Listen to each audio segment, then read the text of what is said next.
हमारा प्यारा भारत हमेशा से महान शासकों का देश रहा है।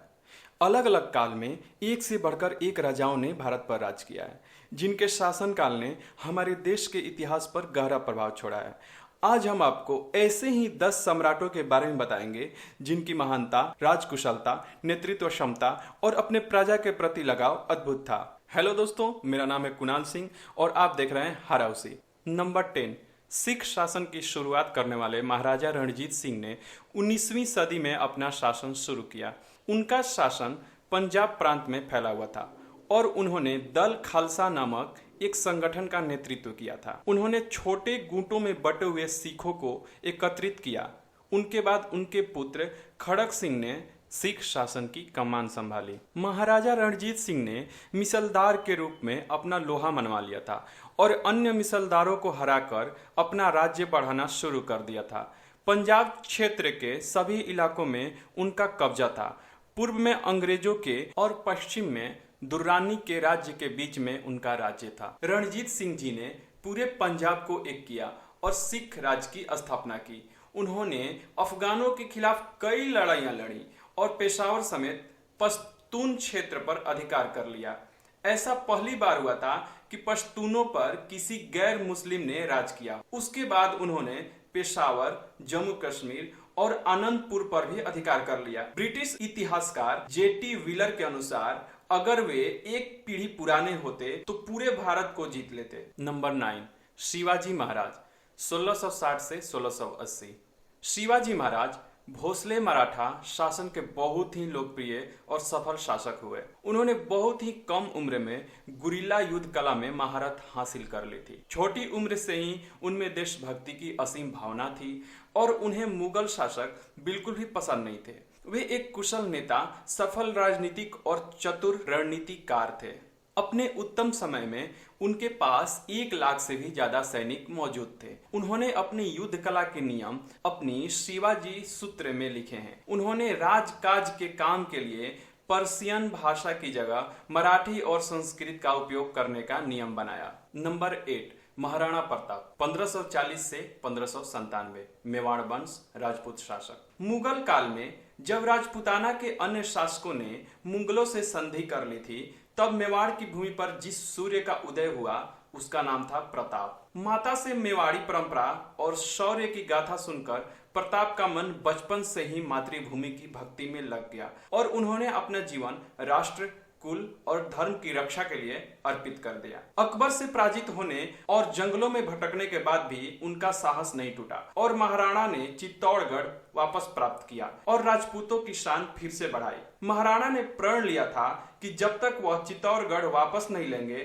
तब तक ना पलंग पर सोएंगे और ना सोने की थालियों में खाएंगे। उन्होंने अपने कर्म के लिए राज्य सुख का उपभोग त्याग दिया था। नंबर 7, कृष्णदेवराय 1509 से 1530।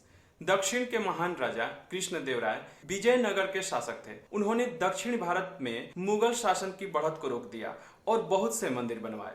कृष्णदेवराय तुलु वंश के तीसरे शासक थे। उन्होंने गोलकोंडा के सुल्तान और ओडिशा के राजा को परास्त करके अपने राज्य का विस्तार किया। कृष्णदेवराय को उस समय के सबसे ताकतवर हिंदू राजाओं में माना जाता है। उनके प्रभाव के कारण बाबर ने कृष्णदेवराय के राज्य पर आक्रमण नहीं किया। नंबर 6, राजा चोल। चोल वंश 10वीं शताब्दी। दक्षिण में जितने राजा हुए हैं उनमें से सबसे ताकतवर थे राजा चोल। उन्होंने दक्षिण में अपना शासन बनाया और प्रभाव श्रीलंका तक फैलाया। हिंद महासागर के व्यवसायिक समुद्री मार्गों पर चोल वंश का प्रभाव साफ तौर पर था और उनकी अनुमति के बिना यहाँ कोई व्यापार नहीं कर सकता था। उन्होंने 100 से ज्यादा मंदिर बनवाए, जिनमें से सबसे उत्तम और ऐतिहासिक है तंजौर का शिव मंदिर, जो यूनेस्को द्वारा वर्ल्ड हेरिटेज साइट घोषित किया जा चुका है। नंबर 5, समुद्रगुप्त 4वीं शताब्दी। समुद्रगुप्त गुप्त राजवंश के वह राजा थे जिन्होंने अपने पूरे जीवन काल में कभी कोई युद्ध नहीं हारा। अपने पुत्र विक्रमादित्य के साथ मिलकर उन्होंने भारत में स्वर्ण युग की शुरुआत की। उन्होंने ही मुद्रा का चलन शुरू किया और स्वर्ण मुद्राएं बनवाई। उनके राज्य में भारत का सांस्कृतिक उत्थान हुआ। नंबर 4, अजातशत्रु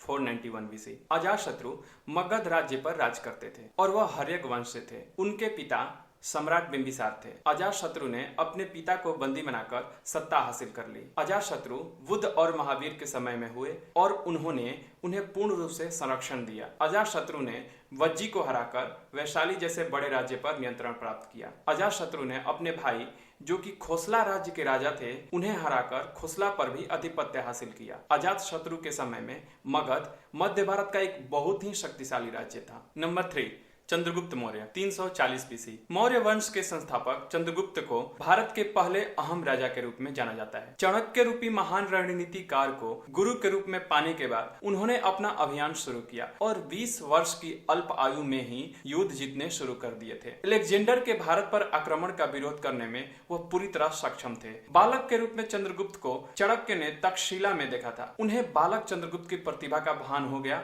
और उन्होंने चंद्रगुप्त को उत्तम शिक्षा दी। बड़े होने के बाद चंद्रगुप्त ने नंद वंश का नाश करके अपना राज्य शुरू किया। उन्होंने मगध पर भी कब्जा कर लिया और पश्चिम में ईरान तक अपना राज्य बढ़ा लिया। उस समय अलेक्जेंडर का सेनापति सेल्यूकस वहां राज्य करता था। चंद्रगुप्त ने उसे युद्ध में हराकर बहुत सा राज्य वापस ले लिया। नंबर 2, सम्राट अशोक 304 बीसी। अशोक महान एक ऐसे शासक थे जिनका राज्य अफगानिस्तान से लेकर वर्मा तक और कश्मीर से लेकर तमिलनाडु तक फैला था। उनकी राजधानी पाटलिपुत्र थी। अशोक को भारत के इतिहास में सबसे शक्तिशाली राजा माना जाता है। अशोक मौर्य वंश के तीसरे शासक थे। अशोक अपने शुरुआती दिनों में बहुत ही कठोर शासक थे, इसलिए उन्हें चंड अशोक कहा जाता था। परंतु कलिंग युद्ध में लाखों लोगों की मृत्यु को देखकर उनका हृदय परिवर्तन हो गया और उन्होंने विस्तार का अपना अभियान छोड़ दिया। अशोक महान को देवनाम प्रियदर्शी या देवताओं के तुल्य भी कहा गया है। बुद्ध धर्म को विदेशों में फैलाने में सम्राट अशोक ने बहुत योगदान दिया। भारत का राष्ट्रीय प्रतीक और झंडे का चक्र अशोक स्तंभ से लिया गया है। नंबर 1, मर्यादा पुरुषोत्तम